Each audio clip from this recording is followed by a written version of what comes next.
ভাইজান বলেছিলেন এটা তৌহিদি জনতার মাহফিল। এটা তৌহিদি জনতার মাহফিল না, এটা সুন্নি জনতার মাহফিল।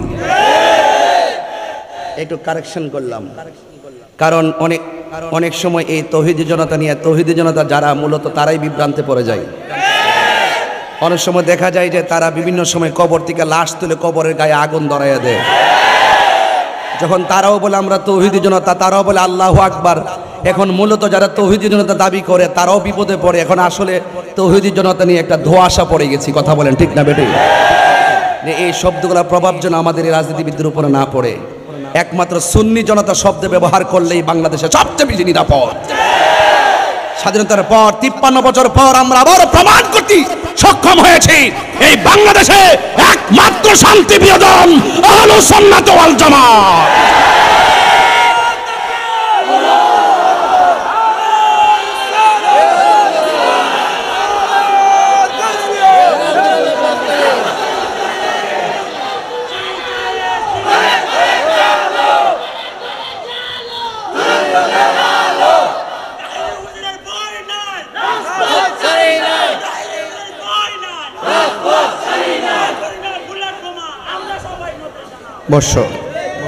আহলুস সুন্নাত ওয়াল জামাত সীসা ঢালা প্রাচীরের চাইতো আরো শক্তিশালী। কথা বলেন ঠিক কিনা বলেন? আরে আল্লামা শহীদ নুরুল ইসলাম ফারুকীকে ঘরের ভিতরে ঢুকে হাত পা বেঁধে জবাই করেছে।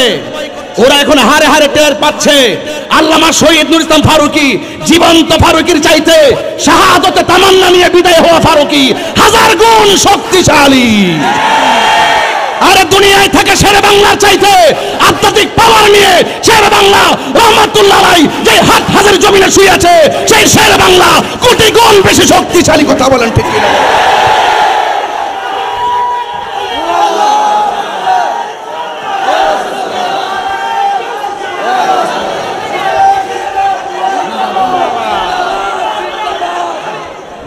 আমার ভাইয়েরা, রাত্র গভীর হয়েছে। তুমি কে আমি কে, এই সুন্নি শব্দ আজ মিডিয়া পাড়ায় বিরাজ করতেছে। সুন্নি শব্দ আজ বাতিলদের দুর্গে আগুন লাগিয়ে দিয়েছে। সুন্নি শব্দ আজ রাষ্ট্রযন্ত্রে আগুন লাগিয়ে দিয়েছে। সেদিন সোহরাওয়ার্দী উদ্যানে লক্ষ জনতার সামনে বলেছি এই বাংলাদেশের কোন সিদ্ধান্তের ক্ষেত্রে আহলুস সুন্নাত ওয়াল জামাতকে অন্তর্ভুক্তি করতে হবে। কারণ আহলুস সুন্নাত ওয়াল জামাত শান্তির কথা বলবে, আহলুস সুন্নাত ওয়াল জামাত সম্প্রীতির কথা বলবে, আহলুস সুন্নাত ওয়াল জামাত সার্বভৌমত্বের সুরক্ষায় কথা বলবে। এদের কাছে দেশ নিরাপদ, এদের কাছে ধর্ম নিরাপদ। এই জন্য সুন্নি জনতাকে ঐক্যবদ্ধ থাকতে হবে, ঠিক কিনা বলেন?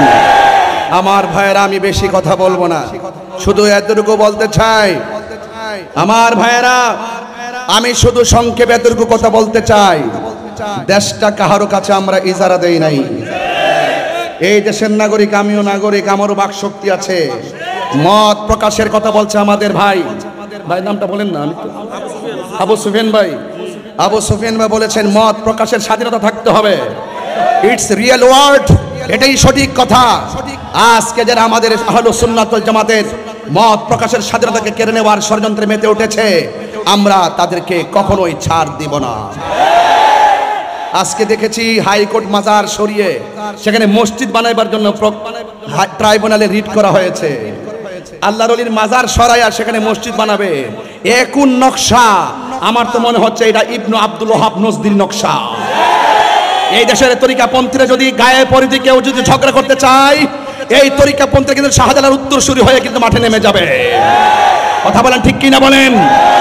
চট্টগ্রামের মাটি সুন্নিয়তের ঘাঁটি, এটা আজকে বহদ্দার হাট প্রমাণ করতে সক্ষম হয়েছেন আপনারা। আপনাদেরকে নিয়ে আমি প্রাউড ফিল করছি।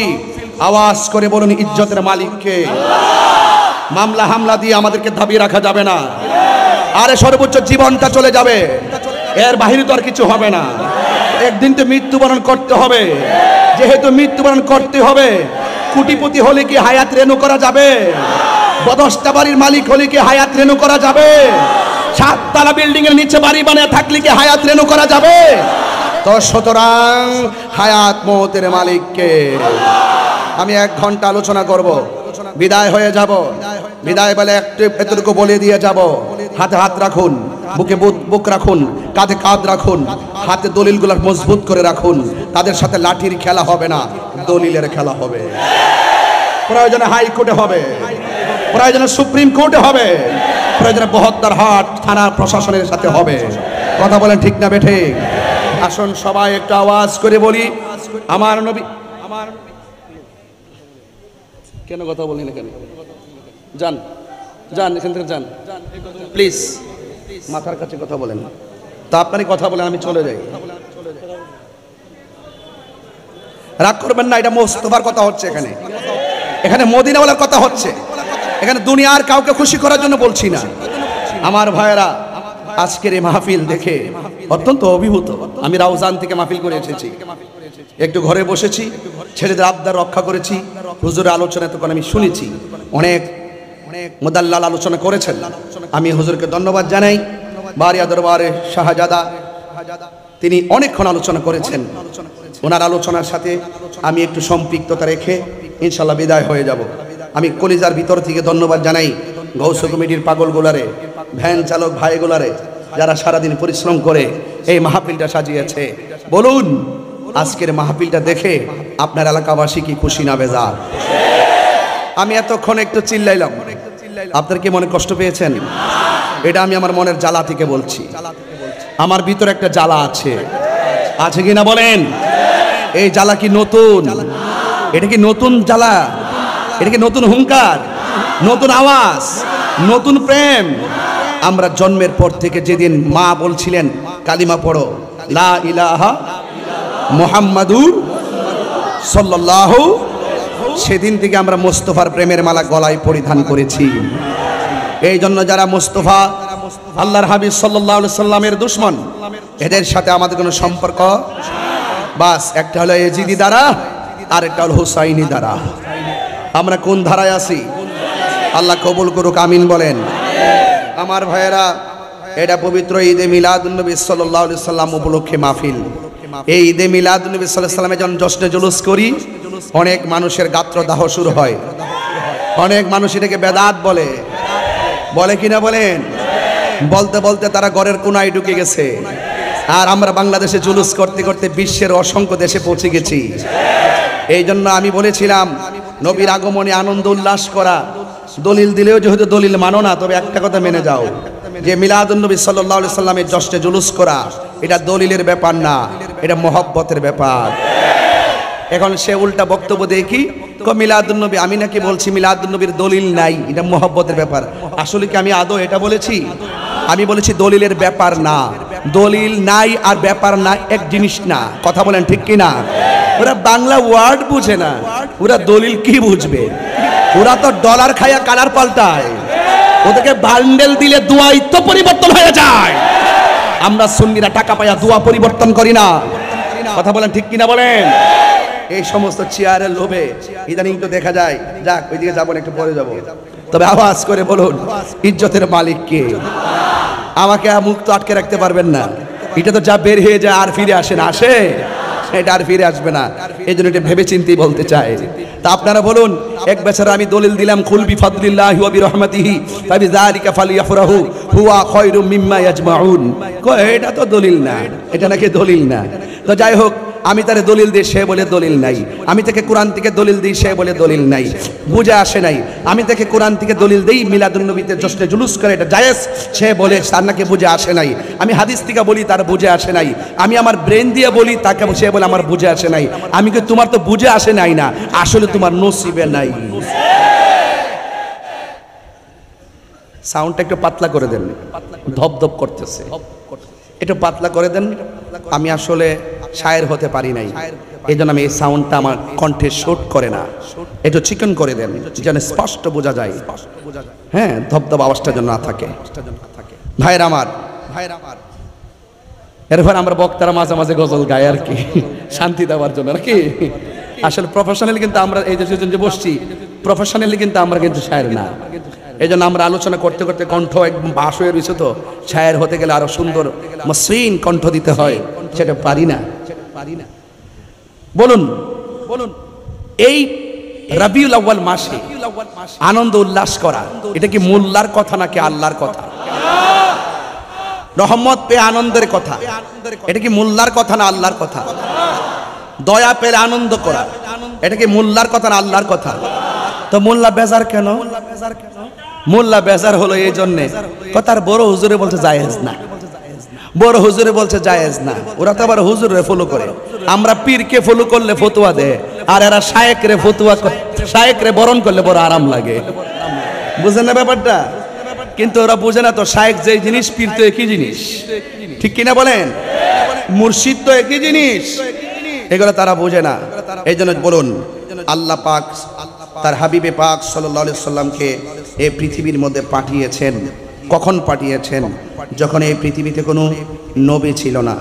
ঈসা পয়গম্বরকে যখন আল্লাহ পাক উঠিয়ে নিয়েছেন, 100 বছর পর্যন্ত এই পৃথিবীতে নবী নাই, 200 বছর পর্যন্ত এই পৃথিবীতে নবী নাই, 300 বছর পর্যন্ত এই পৃথিবীতে নবী নাই, 400 বছর পর্যন্ত এই পৃথিবীতে নবী নাই, 500 বছর পর্যন্ত এই পৃথিবীতে নবী নাই। আচ্ছা বলুন তো, 500 বছর পর্যন্ত যেখানে নবী থাকে না, কোনো গাইডলাইন থাকে না, কোনো মুর্শেদ থাকে না, কোনো পথ প্রদর্শক থাকে না, ওই দেশের মানুষগুলো কেমনে চলবে, কেমনে ফিরবে? দেখেন না, এখন থানায় গেলে একজনে কয় এটা করেন, আরেক দলে গিয়া কো দিয়েন না, আরেক দলে কয় চুপ থাকেন, কারণ তো ওই মুর্শিদ নাই তো, কারণ দায়িত্বে কেউ নাই তো।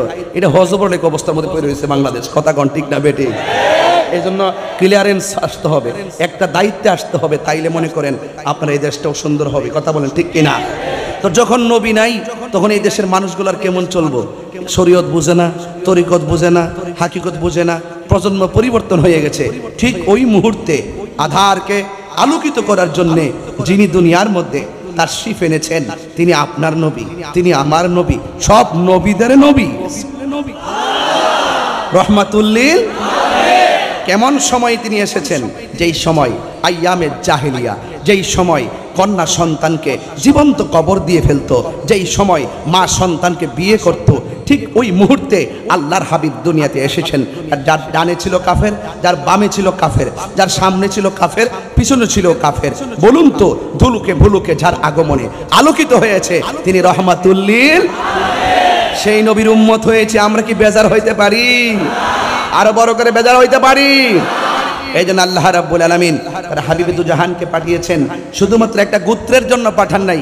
আল্লাহ নিজের ক্ষেত্রে বলেছেন আলহামদুলিল্লাহি রাব্বিল আলামিন, আর নবীর ক্ষেত্রে বলেছেন ওয়ামা আরসালনাকা ইল্লা রাহমাতাল লিল।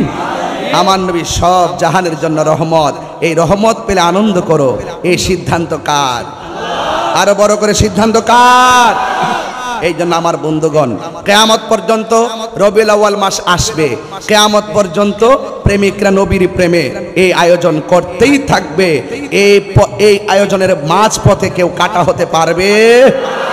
এমন এক সময় আসবে, দেখবেন যারা আজ বিরোধিতা করতেছে, আমি হয়তো চলে যাব, আমি তো চলে যাব একদিন, একদিন দেখবেন যারা বিরোধিতা করতেছে তারাও একদিন জশ্নে জুলুস করার জন্য মাঠে নামবে। কিছু করার নাই, আসতে হবে। অনেক জায়গা সুন্নিদের অনেক আকীদার কথা দলিল আদিল্লার পরে তারা কিছুটা বুঝতেছে। আমার জীবনে যখন আমি এইটে পড়ি, তখন আমার এক ছেলের সাথে ঝগড়া হয়েছে। সেই ছেলেটা কওমিতে পড়তো, আমি বলতাম নবী হায়াতুন নবী। কোন ক্লাসে পড়তে? এইটে পড়তে। আমি বলতাম নবী হায়াতুন নবী, সে আমাকে বলতো যে নবী মরে পচে গলে মাটির সঙ্গে মিশে গেছে। নাউজুবিল্লাহ, জোরে বলেন না কেন? তো আলহামদুলিল্লাহ, এখন সকল কওমি প্রজন্ম, শুধুমাত্র এই বাচ্চাগুলো না, সকল কওমি প্রজন্ম পর্যন্ত আমার নবীকে হায়াতুন নবী মানে কিনা বলেন? তাইলে এই বলে আগে যখন বলতাম নবী শাফাআত করবে, এগুলো মানতো না। নবীর অবস্থিত ভয়াবহ হবে। আলহামদুলিল্লাহ, এখন ওনারাও শাফাআত মানতেছে। কথা বলেন ঠিক কিনা? আমরা হিংসা নাই, আমরা কোনো ধরনের প্রতিহিংসা নাই। আমরা চাই আমাদের দলিলগুলো আপনারা অবজারভেশন করেন, পর্যালোচনা করেন, করে আপনারা দেখেন, হয়তো আমাকে বুঝাইয়া হাটহাজারী মাদ্রাসায় নেন, আর না হয় আপনারা দলিল আদিল্লাহ বুঝা আমাদের জামিয়াতে আসেন। এর চাইতে সুন্দর কথা কি আছে?